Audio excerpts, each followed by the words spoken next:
All right, folks, we're back here for episode 3, our review, Masters of the Universe Revelation.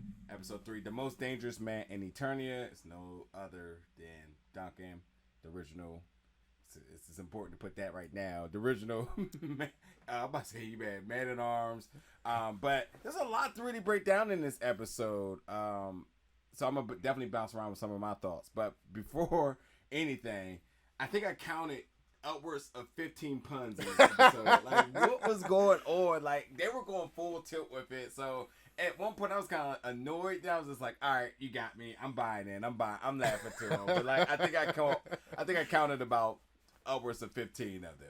I mean, if you're going to do a pun, you gotta lean into it. You know, yeah, you gotta just like, you gotta feel it, and like they did.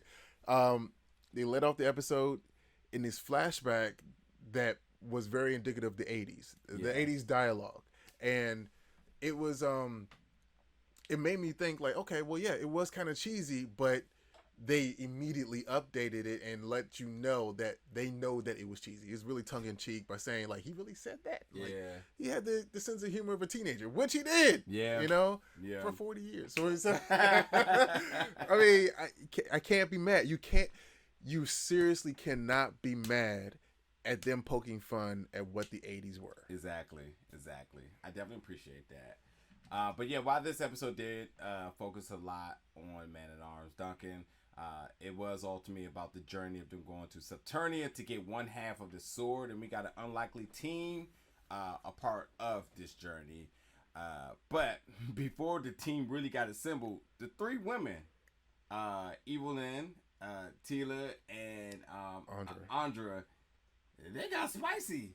They got real spicy. It's like the ladies they didn't come to play fair. The shade was out of this world. It was partly cloudy all day. Very much so. They had no compunction saying, like, you know, if you were about that dude, you know, I think you were about that dude. So like what are we talking about here? What are we really talking about? And like it was cool. I liked it. Yeah, Lena Headey, who's playing Evelyn, was definitely channeling her inner Cersei in this. She was. I mean, at some point now, you start to think, like, were they writing their own lines here? Because, man, it felt real personal.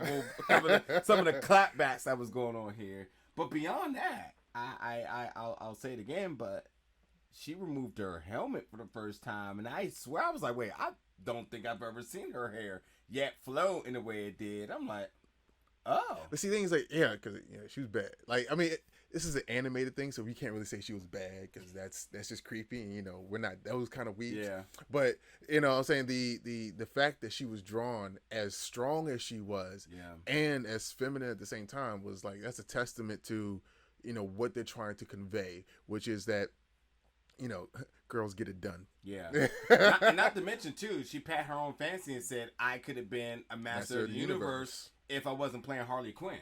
She was doing all of the Joker's, Skeletor's doings and lost sight of her own track. And no one contested that. They was like, yeah, it's true. It's true. And so, and Beastman knew too, because that's why he showed up like, yeah, you know, anything she about, I'm with it too. So, you know, you got to keep your close alliances out there. And like, you know, I think that you also have to think, well, how He-Man has such a following and such entourage of people who are so with him and will follow his every steps.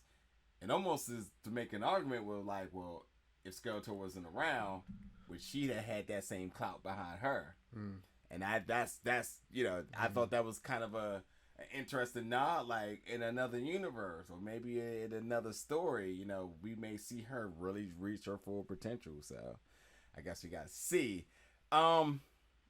Man, I tell you something I didn't like, and I don't know if this is about to be a reoccurring thing. I love the animation, as I said in the very beginning, but is everybody's reactions bad to combat? Everybody's getting snuck up on, and I mean, in combat, it's a two-way dance. Somebody attacks, somebody defends. You talking about Skeletor just sitting there like, oh? Yeah, but I've seen it so many different times. Everybody was just kind of like, oh, you got me. Oh, you got me. And it's just like, come on, folks. You know, well, I want to see the dance. I want to see the dance partners both ways. See, you know, they're getting, everyone's getting their moment, right? They're getting the moment to show that they have the ability to do what they need to do to get the job done. Yeah. Right? So the way that they do it is they have a bunch of people just standing around for them to do flips and kicks, grapples from like 50 feet away, and throw them in the water. Like it's a cartoon that has the storytelling and the themes for adults, whereas the animation has to draw in a certain type of young crowd that won't be paying attention to the particulars that you are as an adult. There's a fair balance that's happening Good here, point. and I can appreciate it simply because if we're able to joke about the puns and the shadiness, that means that they're covering all of the four quadrants in order to attract as many people as possible to the series. Noted. Absolutely noted. Merman, who we got to see, and we'll come back to this, but we got to see the kind of the before and after. But again, I've been trying to avoid the IMDb, so the voice acting crew. And if you all couldn't pick up on it, I felt it initially, but I haven't really examined his work to really see his range. But Merman is voiced by the legendary Kevin Conroy, who, if you have not heard that name, because a lot of voice actors do get washed behind their characters. There's no way you don't know Batman. He is Batman. When people say who's your favorite Batman, and I say Kevin Conroy, they be like, true. Yeah, it is understood. And even with his, he was just in. Where was he just Batman? Was it Legends of Tomorrow? It was somewhere where because he's always been the voice of Batman. Oh, you're talking about the crossover event for right. the what was it? Crisis on Infinite Earths. Yeah, where we actually got to see him actually be Bruce Wayne. Yes. Yeah. But he's iconic. He's legendary. He is everything, and he is Batman. So him voicing Merman, which was interesting because he showed a lot of range, and Bruce Wayne Batman is pretty one pitch, but there is a lot of passion behind it. I do remember him saying that in order for him to portray Batman, he was Batman all the time, but then when he was Bruce Wayne, he had to change his True. There were two different characters for sure, right. But Batman is pretty stern. Mm-hmm. Bruce is pretty stern. But laid back. No, yeah. Bruce was laid back, a party boy. He was a fuck boy. But see, the Merman thing, especially considering the things that happened here, of him having to, he had to give up his territories. He had to come up off his block. So we kind of see him kind of like, okay. So, that's why I was like, I heard a pitch and felt the pitch of Kevin Conroy, and then I had to go and look and confirm it. And I was like, oh, it is him, because he definitely was giving some range there. So the more and more I keep looking into this voice acting cast, it's pretty solid. Because I'm not going to spoil that for me, because as soon as I start looking at voice actors, I'm start thinking like, all right, what are they going to do with this character? And I don't want to go that route, because I love voice actors so much. We also know that the King and Queen decided that they were going to go G-check everybody. So who all knew the secret? All right, you out of there. And now we get to see that Orko has also been banished, which is like, well, how is that fair when the Queen was all the way knowing too? Bruh, I don't know.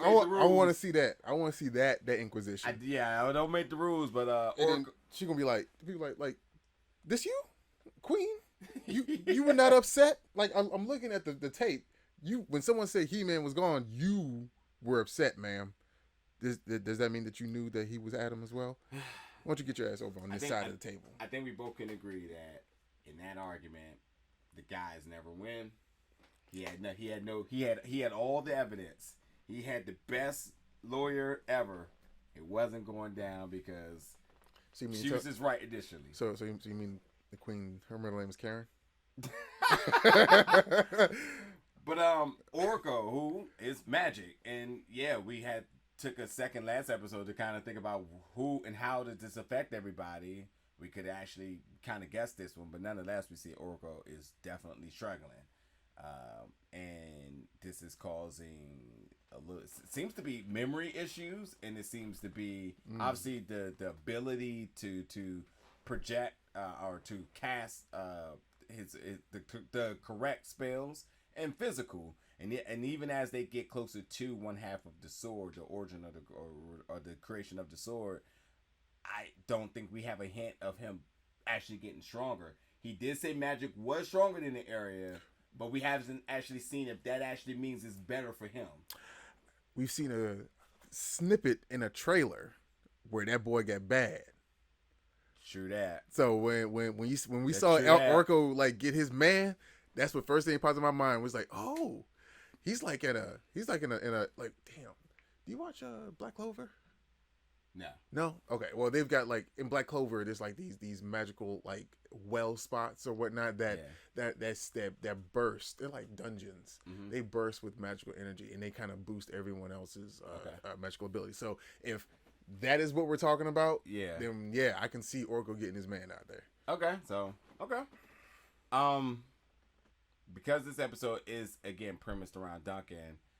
We did see his significance in the beginning. Mm-hmm. We see his resurgence in the end because he was just playing small town homie on the block, making sure his town is good. But not only that, he's doing some repairing with Teela as well. So there's that aspect to it.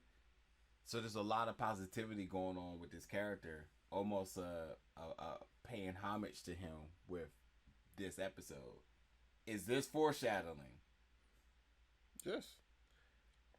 That's how you tell a story, yes. But so much good, we know how the game works here. Yeah, because, I mean, you got to have the setup for the cliffhanger, episode 5 cliffhanger, and then we're going to have to wait the next, couple months. But see, this is the problem that I have with Netflix stuff, is that sometimes it's so easy to forget what happened. Yeah. Because, Voltron had, 7 seasons in, 5 years, if that, and things went so quick that you felt like you had to go back and watch it again, but then where do you start? Do you start at the last season? Yeah.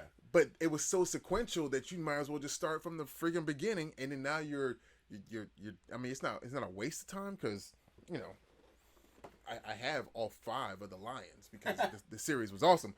But the point is, why do you have to keep going back to watch things from the very beginning in order to make sure that you're refreshed on things?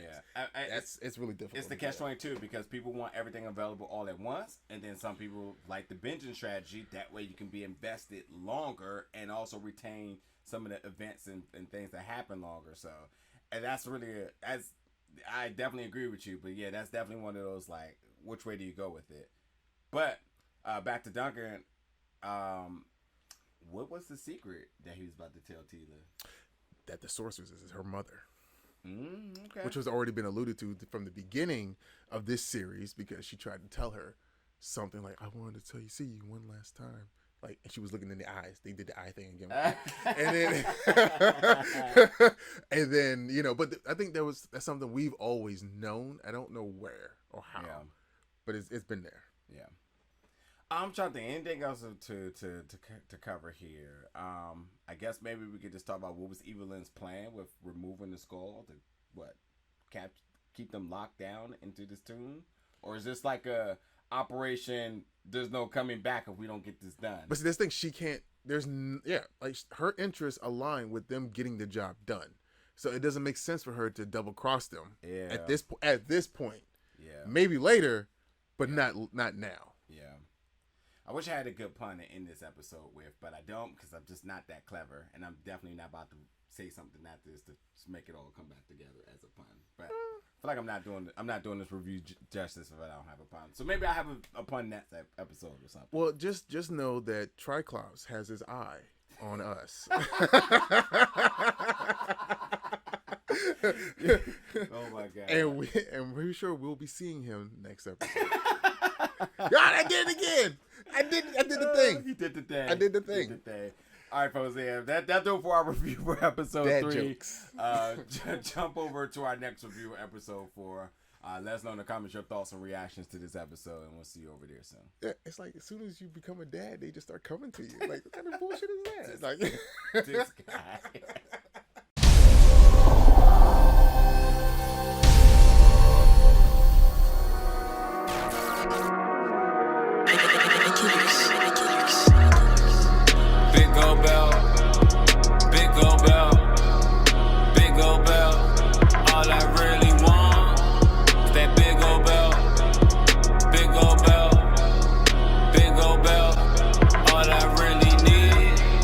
That big